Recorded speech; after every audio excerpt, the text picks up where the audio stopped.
cool. So this year has been a good year for me. Earlier this year, I got to perform for Border Patrol, and I was like super excited about it, you guys. And then I started having like a mini panic attack. So I was like, what if it's a trap? And a little voice inside of me was like, run. And then the other voice inside of me was like, stupid, don't run. They're professionals. They're gonna catch you. I don't know what you're thinking. Adrian, you're an American citizen, presumably. Why are you nervous about this? And I'll tell you why. It's because my family recently did a DNA test at the 23andMe, and it said that our family has been in the same parts of Texas since it was Mexico, and now my husband is unsure of what that means. So he's like, oh, so you're super Mexican. I'm like, no. No, honey, that's not what that means. And he goes, oh, honey, he goes, you're so Mexican, when you whistle, burros come. He goes, honey, you're so Mexican, your blood's like blood in, blood out. He told me, honey, you're so Mexican, when you sweat, I smell fabuloso. I was like, okay, that's enough. So with this newfound knowledge, one of his things that he loves to do is to throw me under the bus whenever we go to South Texas, like coming back from Terligua or something like that. So like we'll get pulled over by the Border Patrol checkpoint. They'll say, do you have anything you shouldn't? And we're like, no. Are you U.S. citizens?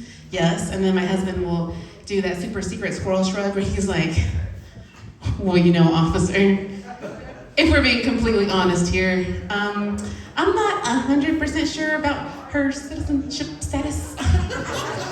And the first time he did that, I was so shocked. I punched him in the arm. I was like, you bitch. And I punched him.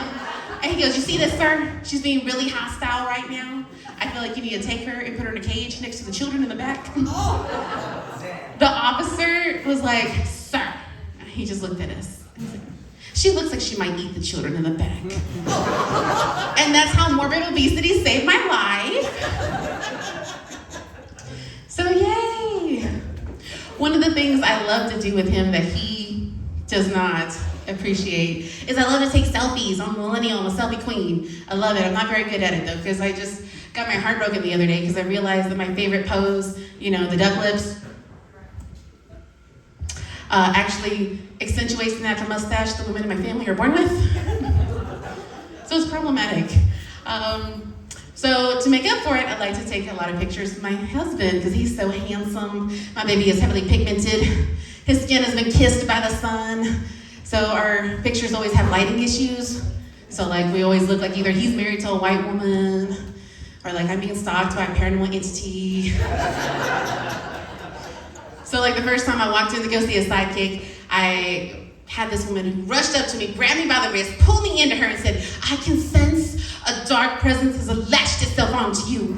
You're in danger, girl. And I was like, that's my husband. I was like, girl, don't mind him, he's shy. He just likes to stand in the corner and watch. So I am very thankful that I'm married though, because I have a lazy eye and I can just imagine the kind of stress that would put on me to have the perfect profile picture when it comes to like dating profiles, you know, because like, I would have to get really creative with my name, like ojos locos for you.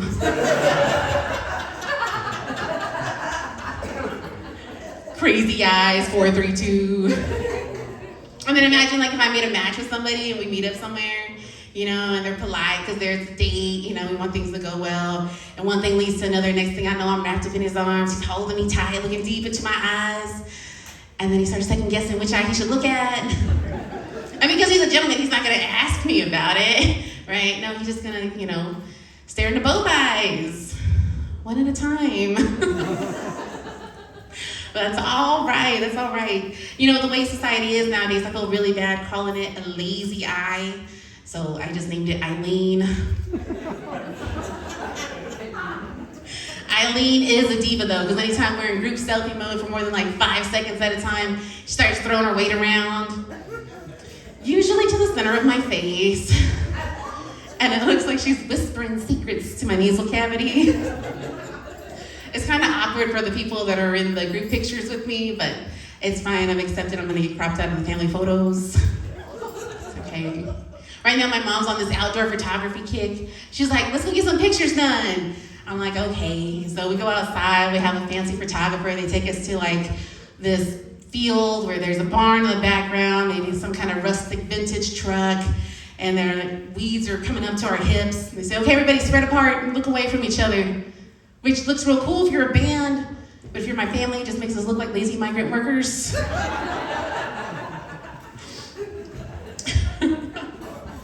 Oh man. This year, my mom said, I want to do holiday photos. Everybody, we're gonna wear black slacks and red tops. I was like, Mom, we're gonna look like tubes of lipstick. She goes, no, we're gonna look like we're a family. I was like, Mother, I think we're all short Hispanic women with dark hair, guts, and double chins. I don't think we're asking people to stretch their imagination to believe that we're related. She said, we have to look like we're a team. The only team we're believable on is like the West Texas Tamale Eating All-Stars.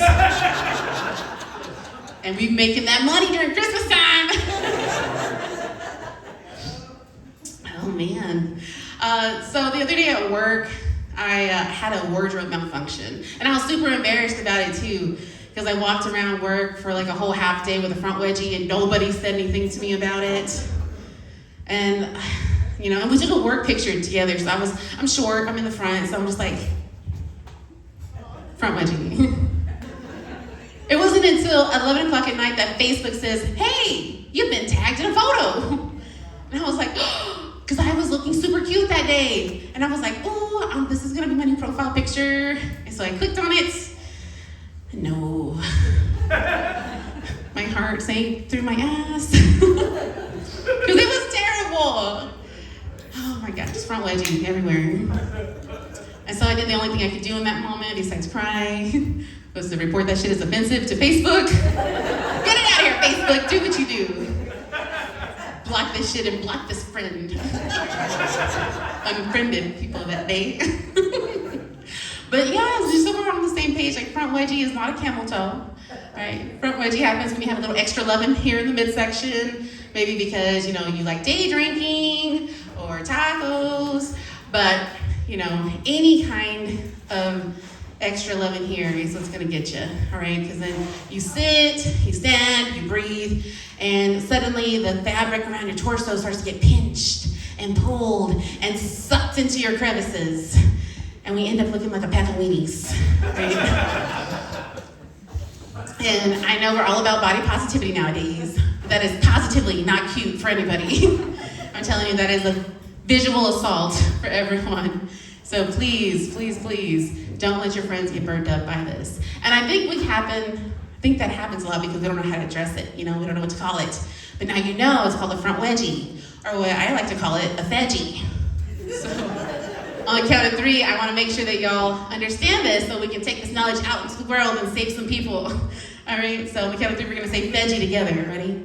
1, 2, 3. Veggie. 1, 2, 3. Veggie. All right, and as loud as you can. You gotta save your homie. Don't let them get burned up with veggie, okay? 1, 2, 3. Veggie. Awesome. Yes, yes, yes. So I was telling my sister about this, and she goes, girl, she was like, if you're so insecure about your love handles, there are options. I was like, okay, first of all, I do not have love handles. This is a love safety bar. All right, you want to keep your arms and legs in the proper position when you ride this ride. Just put your helmet on and let's go. She was like, whoa, that's TMI. TMI. And she goes, but there's options like shapewear. And I was like, been there, done that, got the road rash to prove it. I will say though, I did use shapewear on my wedding day, and I felt fabulous. I was like 1,000% more confident than what I was. I was looking snatched, my gut was in, my chest was out, my posture was awesome, but I could barely breathe to say I do by the time I got down the aisle. So they said, do you take this man to be a lawfully wedded husband? And I was like, I said, that doesn't. 4 hours later, I'm begging my husband to cut me out of this contraption, you guys.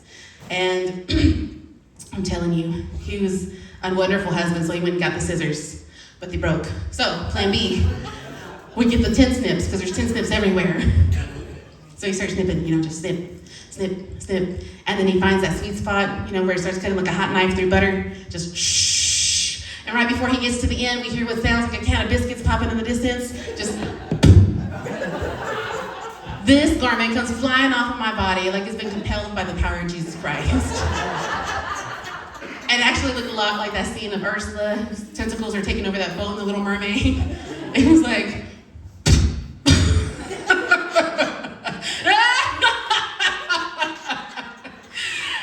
I can breathe. I look for my husband. He's like hiding behind a sofa, ducking for cover. He was like, shit, we got rolls. I was like, hey, you knew I had rolls before you married me. All right, you know you were not getting a snack when you got all this. You got this whole bucket of chicken, breasts, wings, thighs, and a hot apple pie when you're ready for it. All right, thank you so much. My name is Adrienne Green. Please follow me on Adrienne Green Comedy on social media. Thank you.